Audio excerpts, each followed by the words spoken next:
Hello friends, in the series on the income tax cases, today we will discuss a case regarding the determination of the date of purchase of shares in case when the shares are purchased and then those shares are transferred into demat account. The purpose of determining this date of purchase or the date of acquisition of the shares is important because if the shares are held for more than 1 year, then they are exempt under section 10 subsection 38 according to the old provisions, and if they are less than 1 year, then they are termed as short term and they are not exempt. In the present case, the contention of the revenue was that the date of the demat of the shares should be treated as the date of the purchase, while the assessee was saying that the date of the contract note issued by the borrower for the purchase of the shares should be treated as date of purchase of shares, and accordingly the period of holding should be calculated. This issue has been taken up by Calcutta High Court in the case of Naval Kishore Kejriwal versus Commissioner of Income Tax, and this case is reported in 469 ITR at page number 543. The date of the judgment is 17th February 2023. In the present case, when the assessment proceedings were going on, it was the contention of the learned assessing officer that the date of coming the shares into the demat account should be taken as the date of purchase of the shares, and he accordingly calculated the capital gain of the assessee by excluding the contention of the assessee that the capital gain is long term and it is exempt under section 10 subsection 38. The tribunal also held in favor of the revenue, and when this matter came to the High Court said that section 45 subsection 2A of the Income Tax Act 1961 deals with the determination of the date of transfer of securities. There is a circular number 704 dated 28th April 1995, which talks about that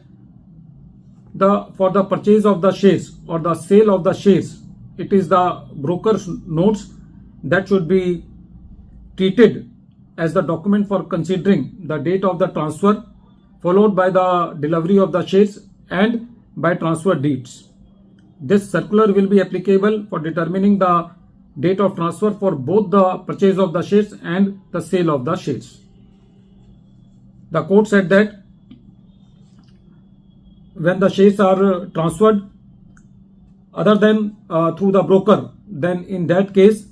the date of the contract of sale will be treated as the date of purchase or sale of shares, and again it should be followed by the delivery of shares and by the transfer deeds. The court also referred to the circular number 768 dated 26th June 1998, which was specifically brought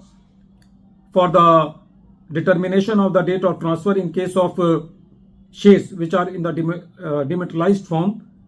The court said that, but it doesn't mean that the next circular, that is the subsequent circular, that is circular number 768, will not apply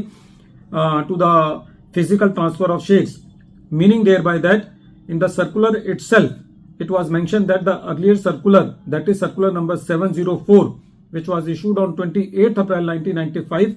will also be applicable. Friends, as per the Income Tax Act, when the shares are in the demat form,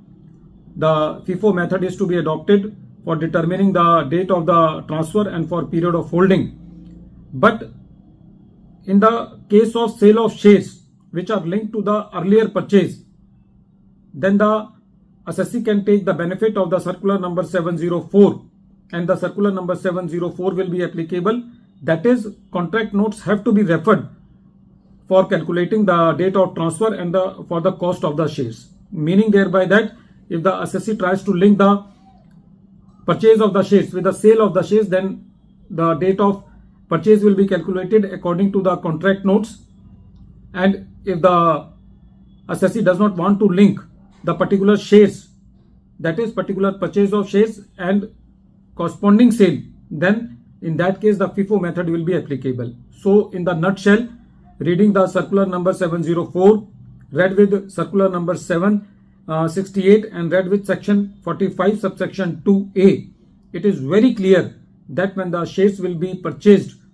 through the broker, then the date of the contract note will be the date of the purchase and sale of shares, and accordingly the shares will be termed as long-term capital asset or short-term capital asset, and accordingly the capital gain will be calculated. So in the present case, the long-term benefit has been given to the assessee because the assessee was holding the shares for more than 1 year. At the end of this video, once again I am repeating the name of the case. The name of the case is Naval Kishore Kejriwal versus Commissioner of Income Tax, and this case is reported in 469 ITR, page number 543, and the date of the judgment is 17th February 2023. Thank you, friends.